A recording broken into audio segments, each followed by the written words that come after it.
de los experimentos más interesantes que tiene la psicología social de esta época, no estoy hablando de los tradicionales estudios psicosociales que Ricardo y yo vivimos mencionando aquí de los años 60 y 70, es un estudio donde se le dice al individuo, inclusive está en Instagram, quizá tú lo has visto, Ricardo, donde se le dice al individuo, piensa en la palabra alquiler o bicicleta. Entonces, te hacen un audio, el mismo audio para todo el mundo, y se demuestra que en la palabra que pensaste, si fue alquiler, tú vas a escuchar la palabra alquiler, y si fue bicicleta, vas a escuchar la palabra bicicleta. ¿Cuál es el objetivo del estudio? Pues bien, el objetivo del estudio es demostrar que nuestro cerebro escucha lo que quiere escuchar. Y hace mucho tiempo, desde el gato lampedusiano hasta los estudios de Milgram, Stanford y Yale sobre la conducta psicosocial, estamos hablando de el famoso, ultra famoso fenómeno del sesgo de confirmación. El ser humano, en su mayoría, escucha lo que quiere escuchar. Por eso Nietzsche decía, solo aquellos que tengan mis oídos que me escuchen.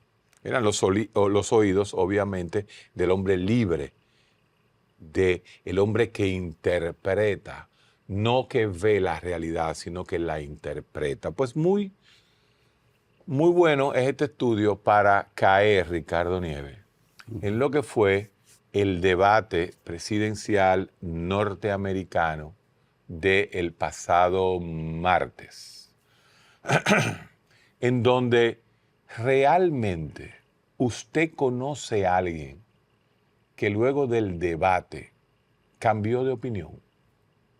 ¿Qué porcentaje de la población no se lleva de su sesgo de confirmación? O sea, el sesgo de confirmación es el que hace ver a usted psicológicamente que tiene razón aquella persona que ya usted decidió, que prejuzgó que tuviese la razón. O sea, llega un momento donde nosotros no nos interesa realmente el texto, no nos interesa el fondo, sino que por cualquier coyuntura emocional, nosotros decimos, ay, ganó Kamala, ganó Trump. Y eso va a depender de nuestro sesgo de confirmación. Desde que la política cambió de la política disciplinaria, de lo que se llamaba la biopolítica, desde que cambió el estado de poder por un poder de un poder disciplinario, donde controlaba al individuo porque te metía preso. Esa era lo que le llamaban la sociedad disciplinaria de Foucault. La biopolítica se convirtió en los últimos 30 años, Ricardo, en la psicopolítica, donde definitivamente al individuo se le explota de una manera diferente. Antes el Estado controlador te explotaba, en este momento hay un estado de autoexplotación del individuo donde deja aparte al Estado como la razón de ser de su problema. Paradigma inmunológico, paradigma neurológico de Byung-Chul Han. Ricardo, ¿qué viste en este debate? Vamos a hacer ese análisis psicosocial más que todo del debate. Bueno, agradecer como siempre a la gente de Panorama Semanal. Héctor, ya lo primero que hay que ver, y yo diría el punto de partida, Héctor, que ya no hay debate sin espectáculo. Totalmente. Sin pantallización. Sin pantallización. Es decir, lo de la pantallización de la existencia es una realidad que es inseparable del sujeto de esta época. Ya nadie separa la parte teatral Sí. que tienen los medios hoy. Que Esto es siempre ha existido toda la vida, en el discurso. desde Grecia. Y Hitler, por ejemplo, ese histrionismo Bueno, hitleriano. pues, cuando tú dices siempre ha existido, lo que está diciendo es que los griegos que fundaron todo esto tenían 3 columnas para la ciudad-estado, para la polis. Sí. Ellos decían que la manera de gobernar era con la episteme, la razón, o el logos, El logos. la paideia, la educación, y la nomoi, o la norma, la ley, ¿verdad? La ley. Ahora, que esos 3 elementos del mundo griego, que fue el que asumió el mundo occidental, y todavía no es más que una evolución hoy de ese fenómeno, estaban sustentados en el logos, la idea, la razón, el discurso, el ethos, la ética, porque hay que tener límite, algún tipo de límite, porque tú no puedes desbocarte hasta donde te llegue el deseo y la voluntad. Y el último, el que tú acabas de señalar, el patos, que el pato es la emoción, La emoción. el rasgo emotivo. La política de hoy ha renunciado al logos casi por completo y al ethos casi por completo para centrarlo en el patos. Patos quiere decir emoción, sentimiento, subjetividad. Subjetividad. Entonces lo que nosotros vemos como debate, Héctor, es una expresión elevada, no se sabe a qué potencia, de explorar en la emoción humana como nunca antes en la historia. Pero el tema político. La gente ni siquiera pensó en ideología ni en los temas clásicos. ahí vamos a ir ahora, pero fíjate algo interesante que hablando tú... Para hablar de esa parte histórica. Del eterno retorno. El eterno retorno. Los presocráticos, porque este eto, este logo y este patos es de Sócrates, Platón y Aristóteles, pero el mundo presocrático, Ricardo, lo que quería manejar era la retórica. Sí. Le enseñaban a los ricos cómo hablar, cómo engañar, cómo convencer. Sí, elocuencia. No importaba si era verdad o mentira, Sí. sino era la elocuencia con el cual tú mantenías la mentira. Es más, Incluso le dieron categoría de virtud. por eso, la virtud es cambiar la realidad a través de la retórica. Por eso Sócrates, después Platón y Aristóteles, Sócrates lo que cree es la mayéutica. En la mayéutica, en vez de convencer, lo que se hace es preguntar. Y es ahí donde entra el logos, cuando tú dices, el hombre inteligente es el hombre que sabe hacer la pregunta correcta. Tendrá muchas respuestas, pero es la pregunta correcta. La gente está viendo importante. nada más y escuchando palabras como en la caverna de Platón. Está viendo la sombra de eso que se llama debate.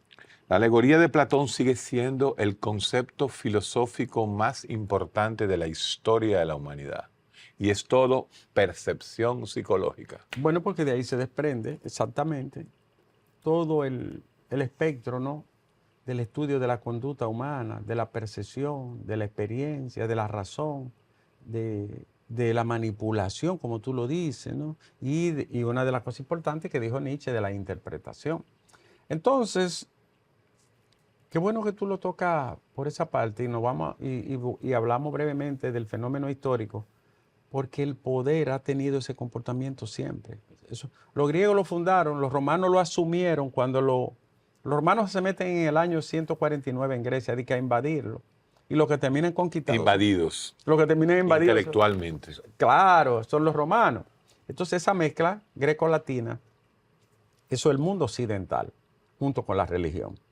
Ese es el andamiaje, el armazón cultural, identitario, que somos los del mundo occidental, no es más, Héctor, que esa simbiosis, esa mezcla que se da del mundo romano, el mundo griego y la cultura judeo y la religión judeocristiana. Esos son los eslabones.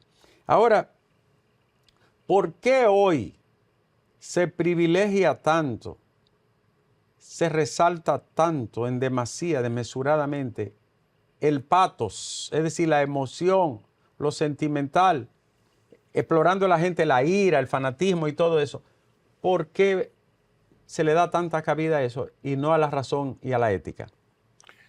Ahí entran los nuevos filósofos hablando de la transhumanización narcisista, el narcisismo, el individualismo, y que por primera vez en la historia la opinión de Juan Calalú y la opinión de Ricardo Nieves valen lo mismo en las redes. Y puede ser mucho más influenciadora claro. y impactante la de un Juan Calalú. Si tiene más retórica. Sí, correcto. La retórica se ha visto, ¿tú sabes qué? ¿A qué está destruyendo la retórica? A los psicólogos. ¿Por qué? Los coaches. ¿Por qué? Porque el coach sabe moverte los hilos, es más tigre, pero viene claro, de la calle, te entrena, y a veces uno dice como psiquiatra, el coach lo que hace es que lee 2 libros de autoayuda. 2. 1 y medio. 1 y medio, porque el otro lo llena. De autoayuda. Sí, que yo me lo voy a inventar, pero tú sabes dónde Y viene. hace frases. O sea, es un constructor de frases hechas. ¿Cómo era que se convencía ante una gente? Escuchaba un discurso y la gente te seguía. Es lo que llamamos que los griegos, de la oratoria, los griegos dijeron, sí, pero no solo es que tú tengas discurso, que tenga la palabra, es que la palabra convenza. Y entonces inventan la elocuencia. Y le dijeron, pero a veces no hay manera de convencer a la gente. Dice, bueno, usa la estrategón. Y dice, no, pero ni con estrategia puedo convencer. Dice, usa la demagogia. Así es. Por eso es que ese es un mundo que viene de ahí. Ahora, Héctor, cuando yo estamos en la época filosófica, Ricardo, aunque han pasado 50 años, pero estamos en la época filosófica donde se unían los conceptos de que todo estaba en el texto, decía Derrida. Principalmente Roland Barthes. Todo está en el texto, sin embargo, hay que desconstruir el texto, hay que interpretarlo de la manera que sea. Ahora, Héctor, Schopenhauer, en su libro excelente, es un libro excelente. Decir el nombre de Schopenhauer ya te pesa. Sí, pero Schopenhauer. Es un libro excelente, sí. El mundo como voluntad y representación. Es una joya de texto. Porque también él lo que hace como un resumen de todo ese proceso, aunque concluye, Héctor, que en realidad hasta el mundo puede ser inexistente y solo existir los ojos que lo ven. Mira. Y, es decir, cómo la conciencia humana, bueno, Heidegger lo dice más adelante para allanarlo, son las cosas las que dotan de sentido a la palabra. No al revés, como se pensaba, que eran las palabras las cosas. Ese es el texto, todo está fuera del texto. Eso está fuera. Aunque todo el mundo está en el texto. Esto se llama tasa por una obligación semiótica de que se le impuso tasa. Tasa. Ahora, el sentido de tasa dota la palabra de un significado que es que va a contener algo, que sirve para algo, que tiene un asa, que hay roja, hay blanca, hay azul. Óyeme, Heidegger tenía razón. Ahí voy. El posmodernismo, ¿tú sabes quién le vuelve a dar la razón? Sí. Que la había perdido por 2000 años. Sí. A Platón. Platón, óyeme. O sea, pasó el Aristóteles, que fue que creó toda la razón, el iluminismo y todo el mundo. Todavía la interpretación del círculo de bien, o sea, la cultura del pensamiento era aristotélico, pero al final ahora todo es platónico, todo es una idea de tasa. Platón nunca se fue, porque la idea nunca se va. La idea de tasa es eterna. Aunque un esquimal le llame como quiera sonar Entonces, en el equipo del pensamiento estaba Platón y ¿quién? Y Parménides, porque todo es inmóvil, la idea es inmóvil. Mientras que Aristóteles fue más heraclitiano, porque todo se movía, todo era un movimiento, todo era un constante movimiento. Entonces, en este momento... ¿Qué hondo está? Sí, nos fuimos para la idea siempre terminamos ahogados en Grecia, tú y yo. La idea de tasa. La idea de tasa. La idea de tasa es inconmovible. Ahora, la tasa solo existe cuando es nombrada. Ahí entra Kant. Kant es que resuelve eso. No, espérate. Sí, hay un noúmeno de tasa. Tasa. Pero la tasa existe como noúmeno. Hasta que las tasas no se rompen, no hay tasa. No es fenómeno. No es fenómeno. Es decir, no es perceptible, visible o entendible por los sentidos. Entonces yo la entiendo por los sentidos como taza, pero ya existía antes de que yo la entienda. Así es. Y para un niño que acaba de nacer es inexistente. Y la taza puede ser, ahí entra Aristóteles con la sustancia, el acto y la potencia, donde te dice la usía, el ileformismo.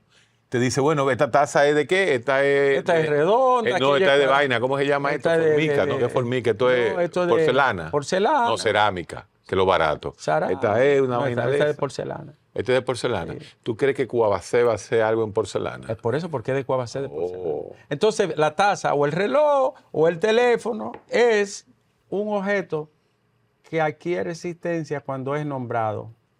Y cuando tiene sustancia. Cuando tiene sustancia. ¿Y qué sustancia tuvo? Entonces, Kamala Harris... Ahí voy. ¿Qué sustancia puede tener? ¿Te diste cuenta que Donald Trump, cuando lo sacan del espectáculo... Se incomoda y no tiene herramientas. Su rango de flexibilidad es muy poco. Después de esta pausa, vamos a entrar.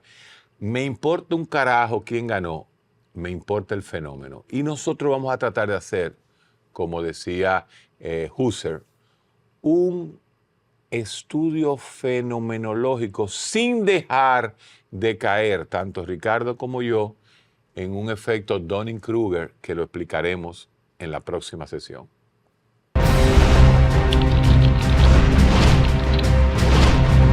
Comunícate con nosotros y síguenos a través de nuestras redes sociales, @mediospanorama en Instagram, Facebook, Twitter y YouTube.